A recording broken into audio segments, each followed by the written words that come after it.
prêt à la confrontation. Si jamais les États-Unis mènent même de petites frappes, des frappes minimes contre l'Iran, la riposte sera large, non seulement contre les navires de guerre américains stationnés dans l'océan Indien, loin des côtes iraniennes, loin du détroit d'Ormuz. Vous avez vu ce qui s'est passé avec les bases américaines dans la région, a même affirmé le commandant en chef de la force aérospatiale des gardiens de la Révolution. Et vous verrez ce qui va arriver à vos navires, a-t-il ajouté.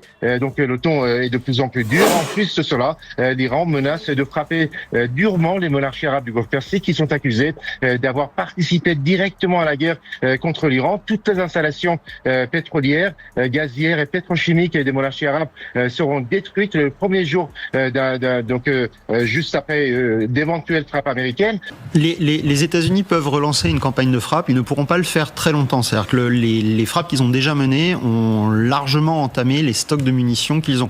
Une partie des bateaux dont parlait votre journaliste, en fait, ils ont probablement des stocks de missiles à moitié vides. Et donc, la possibilité de mener des frappes, elle existe. La capacité pour ces frappes d'avoir un résultat stratégique me semble aujourd'hui assez faible et elles ne pourront pas être prolongées dans le temps. Donc les Américains, encore une fois, n'ont pas de bonne solution militaire aujourd'hui face à l'Iran. La réponse, ce n'est pas simplement de dire que les États-Unis manquent de stock. On le savait déjà bien avant cette guerre et encore plus depuis la guerre en Ukraine. La vraie question est, qu'est-ce que les États-Unis peuvent encore faire qu'ils n'ont pas déjà tenté? Nous patientons une réponse là-dessus. Viser les installations électriques, ok, mais ce serait une grave erreur. Donc, quelles options leur reste-t-il réellement sur la table? Il n'y a rien. Ils n'ont aucune carte en main.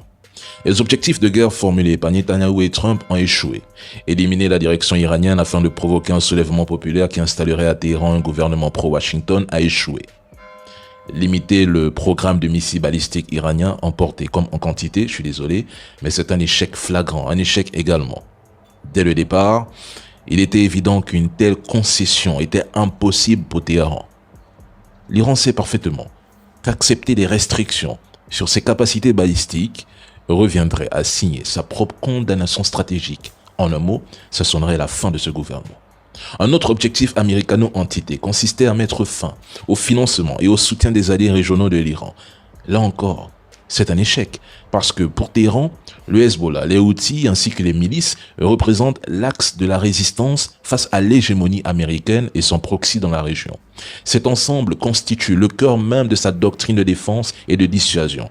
Il suffit d'observer la pression sur le détroit de Bab el-Mandeb en cas de reprise de la guerre pour comprendre pourquoi cette architecture régionale est considérée comme vitale par les autorités iraniennes.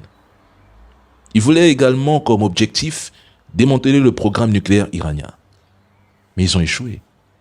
L'uranium est en Iran et intact. Les États-Unis font face à un échec stratégique majeur. On le dit depuis le 28 février.